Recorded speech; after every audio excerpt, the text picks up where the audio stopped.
గత ప్రభుత్వంలో ఉన్నప్పుడు కేసీఆర్ సారు ఆయన కొడుకు కేటీఆర్ సారు ఇంకా కొంతమంది కార్పొరేట్ లీడర్లు భూమ తక్కువ తిన్నారట, భూములు ఎక్కువ మింగిర్రట, వందలకు వందల ఎకరాలు ఆక్రమించిర్రట. అట్లనే ఎవరన్నారే బాలన్న అంటారా? ఎవరో కాదు, ఖుద్దు ముఖ్యమంత్రి రేవంత్ సారే అంటుండు. మీరు కూడా నుండ్రి.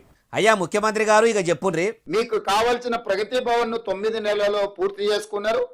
మీకు కావలసిన వాస్తు కోసం నిర్మించుకున్న సచివాలయం 9 సంవత్సరాలలో పూర్తి చేసుకున్నారు. మీకు కావాల్సిన ఫామ్ హౌస్లు, అది గజ్వేల్లో కావచ్చు, జన్వాడలో కావచ్చు, లేకపోతే మొయినాబాద్లో కావచ్చు, వివిధ ప్రాంతాలలో వందల ఎకరాలలో ఫామ్ హౌస్లు పూర్తి అయిపోయినాయి. ఇన్నరా ఇంకా కూడా అన్నాడు ఈనుండ్రి.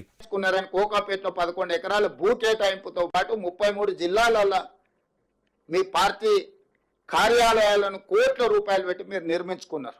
ఫామ్ హౌజులు, ప్రగతి భవన్ గట్టుడు మీద పెట్టిన కాయసు డబుల్ బెడ్రూముల మీద పెట్టలేదు. బీఆర్ఎస్ పార్టీ ఆఫీసుల కోసం ప్రభుత్వ భూములు కబ్జా పెట్టి కట్టినరని ఇంత మంచిగా చెప్తున్నారు కదా సారు. మీ తాన అన్ని ఆధారాలు ఉంటే అన్ని తీసుకుపోయి పోలీస్ స్టేషన్లను, ఈడీ ఆఫీసులను ఫిర్యాదుగా అనరి, వెంటనే చర్యలు తీసుకోమనుండ్రి. హైడ్రాను పెట్టి పేదల ఇండ్లను జప్పజప్ప గులగొట్టిస్తున్న మీరు గులాబీ పార్టీ వాళ్ళ గుట్టు బయట పెడుతుండ్రు కానీ వాళ్ళ గుడారాల జోలికి ఎందుకు పోతలేరు? మీది మాటలకు ఇట్లా అని లోపల ఏమన్నా మాట్లాడుకుంటురా? మీరు ఒక్కటి అనుకోకపోతే ప్రభుత్వ భూమిని ఎవరు ఎంత మింగినరో మాజీ ముఖ్యమంత్రి కేసీఆర్ సార్తో సహా పల్లెల్లో ఉండే కార్పొరేట్ లీడర్ల దాకా ఎవరిని కూడా ఇడిచిపెట్టకుండా ఏది ఎంక్వైరీలు చేయించుర్రి. అట్లా చేయకుండా ఇట్లా పాడిందే పాట ఏమో పాట అన్నట్టు కాంగ్రెస్ లీడర్లు ఏమో బీఆర్ఎస్ వాళ్ళు కోట్లు మింగిర్రు. రాష్ట్ర ఖజానాకు తూట్లు పడిచిండ్రని చెప్పుడు ఏందో. పుండు ఒక దగ్గర ఉంటే మందో దగ్గర పెడితే ఏడా కమ్మి అవుతుంది.